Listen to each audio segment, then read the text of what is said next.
Hello বন্ধুরা, অনেক দিন তোমাদের সঙ্গে আমার ডেলি রুটিন শেয়ার করিনি। আজকে ভাবছি একটু করেই নিই। Good morning.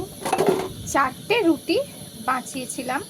রোজ আমি 2টো করে রুটি বাঁচাই, বাট আজকে 4টে রুটি আমি বাঁচিয়েছি। তো এভরিডে তো রুটি হয় বাড়িতে, তোমাদেরও হয়। সংসারী মানুষ আমরা, সাধারণ মধ্যবিত্ত। তো 3টে 4টে 2টো যেমন পারি বাঁচাই, কিছুই না। বাস এই জিনিসগুলো আমাদের বাড়িতে থাকেই, তোমাদের বাড়িতেও আছে নিশ্চয়ই। খাবার অর্ডার করো তোমরা। তো দুধ জাল হচ্ছে।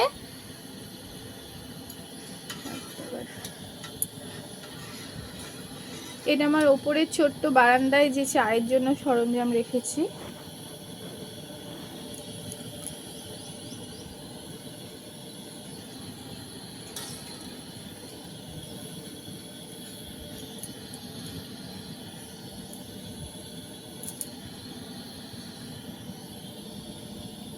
কাদের দেব অবশ্যই দেখাবো। রাস্তার অবলা ছোট ছোট প্রাণীগুলো জানো তো, আমাদের জন্য অপেক্ষা করে, তোমাদের জন্য অপেক্ষা করে। একটু এফর্ট নিয়ে আধখানা রুটি, আধখানা পাউরুটি আমরা যদি একটু বাঁচিয়ে রাখতে পারি ওদের জন্য, ভালো হয়। সকালে আমি চা খেয়েছি, এই যে দেখো এটা চা। কিছুটা চা বেশি করেই করি, কারণ গোলাপ গাছের গোড়ায় দিলে নাকি ফুলটা আরও লাল হয়। তো আমার তো অনেক গোলাপ গাছ আছে, তোমরা দেখেছো। আর সকালে আমি পাউরুটি দিয়ে চা খেয়েছি, হাফ খেয়েছি আর হাফ আমি বাঁচিয়ে রেখেছি। দেখো এটা আমি ওদের আবার কালকে দুধ দিয়ে দেব। তো প্রত্যেক দিনের পরের দিনেরটা আগের দিন আমি কিছু কিছু সেভ করে রাখি খাবার। এর সঙ্গে আবার 2টো রুটি আজকে রাত্রে বাঁচিয়ে রাখবো, সেটা দেব। তো আজকে এটা দিতে যাচ্ছি, চলো তোমাদের সঙ্গে শেয়ার করব। এই যে আমি দিয়ে দিলাম। এখন তো রাস্তা ফাঁকা, দেখো কেউ নেই, একজনও নেই। এখন তো রাস্তাটা ফাঁকা রয়েছে, বাট আমি রেডি করে দিলাম। ওরা ঠিক এসে খেয়ে নেবে, ওরা কোথাও গেছে এখন শিওর। আর এই যে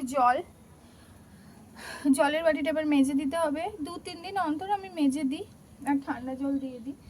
তো জলের বাটি এখানে সব সময় থাকে। এই যে আমার গার্গী ম্যাডাম কোচিং সেন্টার যে ফ্লেক্সটা আছে ওর নিচেটায় জলের বাটিটা আমি 2-3 দিন অন্তরই মেজে দিই। এবার মাজতে হবে, নোংরা হয়ে গেছে। আর এই যে দিয়ে দিলাম, এবার ওরা এসে খেয়ে নেবে। অবশ্য পাখিরা চলে এসছে, হাহা, এই হচ্ছে বিউটি। আমি বাইরে দাঁড়ালেই সব পাখিগুলো চলে আসবে। দেখো এক এক করে করে আসছে। দাঁড়াও, তোমাদের বিস্কুট এনে দিচ্ছি। টাটা।